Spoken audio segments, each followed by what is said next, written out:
Hola a todos y todas, bienvenidos a nuestro podcast Voces Migrantes. Hoy vamos a estar explorando un tema crucial sobre el acceso a la educación para niños, niñas y adolescentes migrantes en Colombia.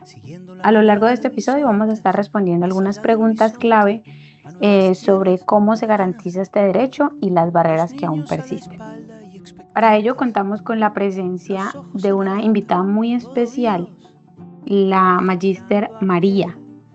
María se especializó en Derecho y ha sido docente investigadora, actualmente miembro activo de una organización de cooperación internacional, y su experiencia en el campo de los derechos de los migrantes amplía su conocimiento.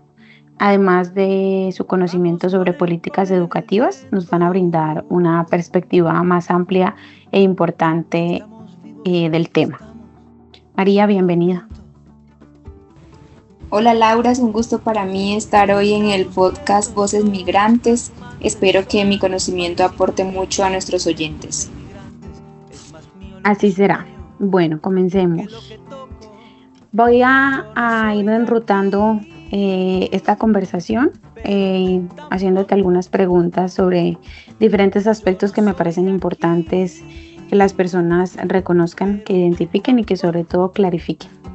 La primera pregunta es un poco relacionada con el artículo 13 del Pacto Internacional de los Derechos Económicos, Sociales y Culturales. La educación debe ser accesible para todos. ¿Cómo se está garantizando este derecho para los niños, niñas y adolescentes migrantes en nuestro país? Claro que sí, Laura. Bueno, te cuento que Colombia ha implementado diversas políticas para garantizar el derecho a la educación de los niños, niñas y adolescentes migrantes y refugiados, como la creación de protocolos que facilitan su inscripción en el sistema educativo sin requerir documentación completa. Además, se han establecido mecanismos de coordinación entre el Ministerio de Educación y las autoridades locales, así como con Migración Colombia, para asegurar que las escuelas e instituciones educativas estén preparadas para recibir a estos niños, niñas y adolescentes. Suena muy bien, María. Se han estado también promoviendo programas de sensibilización en las comunidades educativas, ¿verdad?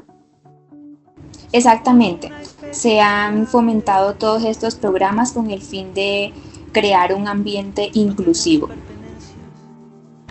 Bueno, ahora hablemos un poco sobre las barreras que enfrentan los niños, niñas y adolescentes migrantes.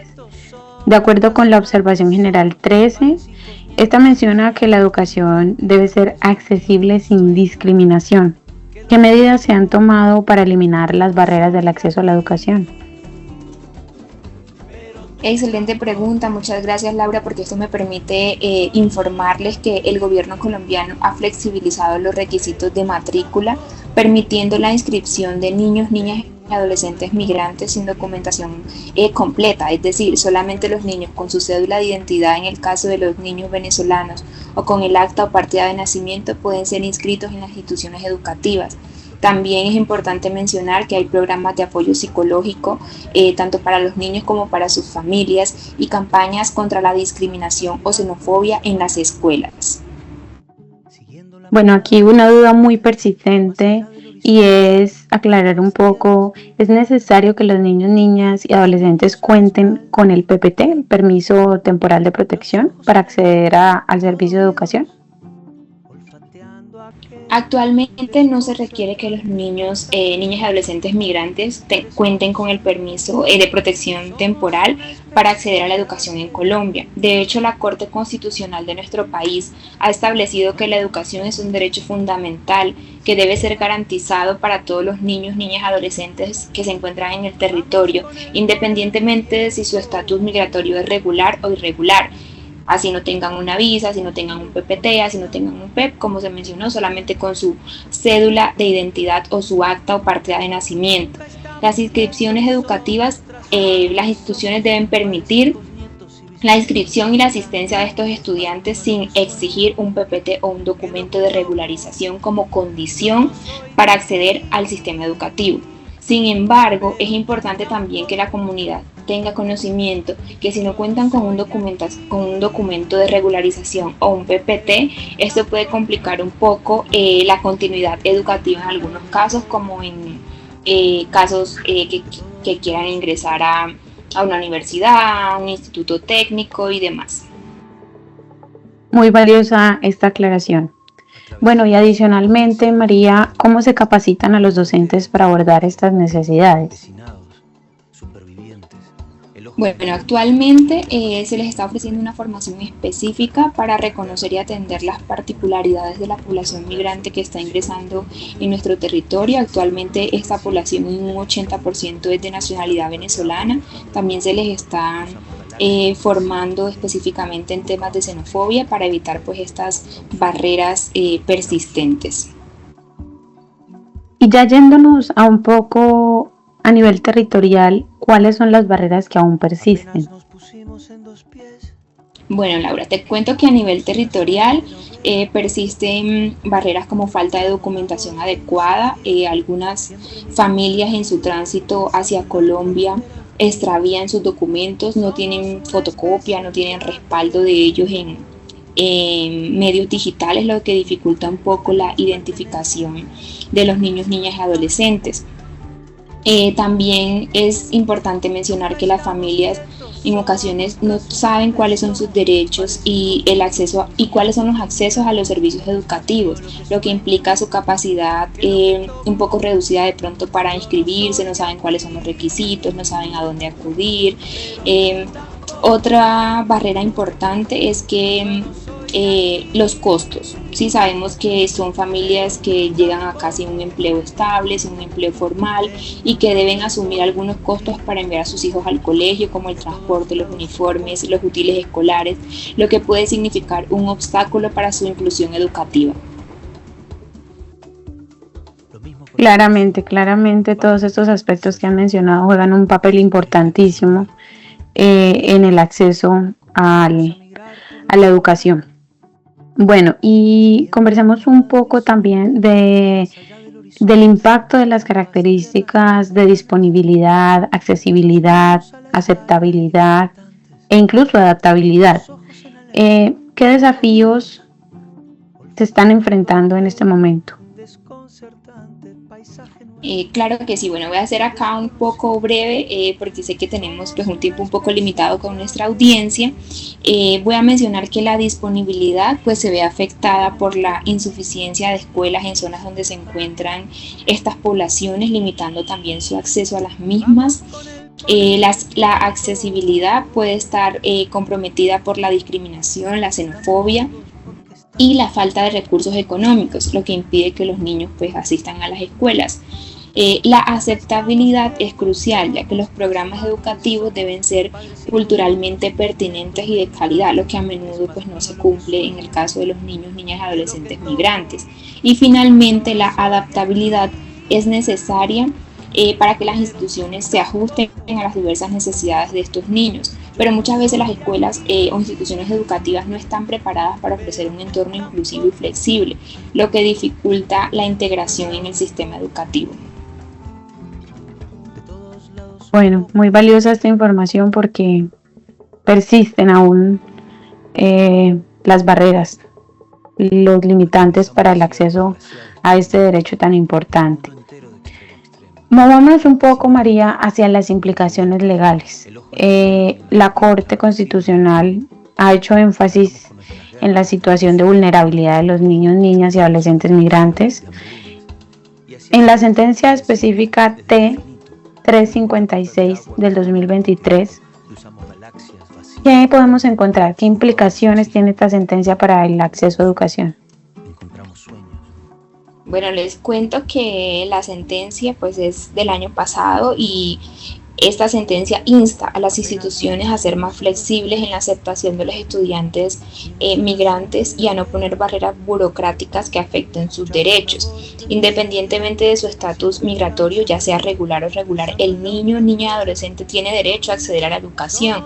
Esto implica que las instituciones no pueden discriminar a los niños, no le pueden poner obstáculos en su matrícula y no le pueden poner limitantes para que acceda al sistema educativo, siendo este su derecho fundamental. Asimismo, se subraya que la restricción al acceso educativo es una violación a sus derechos y que puede llevar o conllevar a una mayor vigilancia y rendición de cuentas por parte de la institución educativa, incluso del Estado, quien es el garante en la protección de estos derechos.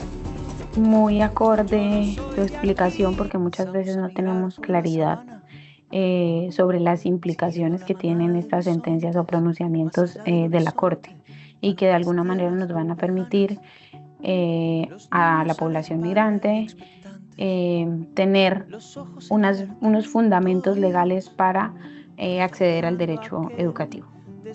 Bueno, la siguiente pregunta está un poco enfocada en cuáles son esas principales barreras que enfrenta esta población para acceder al sistema escolar.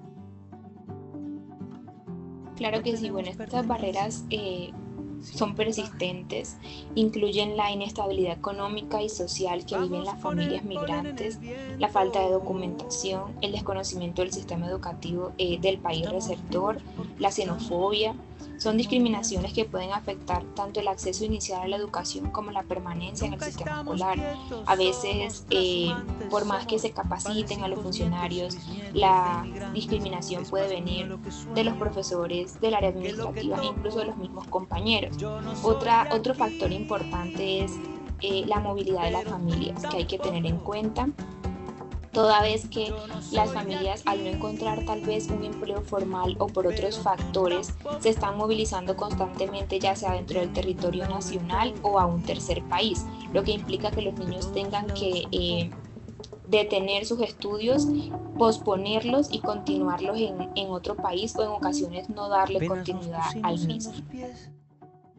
Bueno, aquí también un poco caer en cuenta que muchas de estas familias, dentro de sus necesidades, eh, pues se ve afectada también la niñez y estos se vinculan a trabajos, de alguna manera, trabajos informales, para garantizar también un poco el sustento de estas familias y esto detona que muchos de ellos no accedan a la educación.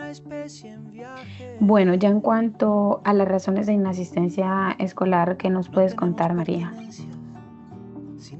La inasistencia, otro factor importante que de pronto no es tan visibilizado y no se da también es importante mencionar que no se da en todo el territorio nacional, pero sí en algunos departamentos en específicos. El desplazamiento es un factor clave en este tema porque muchos adolescentes han tenido que abandonar su hogar, sí, como tú lo mencionabas, ellos se dedican a veces al trabajo para el sustento de sus familias y en otras ocasiones debido pues a todo el conflicto interno de Colombia han tenido que salir del territorio, lo que implica que su capacidad para continuar con la educación pues se vea un poco limitada.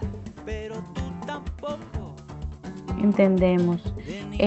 María, ya yo sé que conocemos de alguna manera a través de noticias e información que leemos un poco la situación en Venezuela, pero quisiera que tú nos contaras cómo ha sido este impacto de la crisis socioeconómica en la población migrante.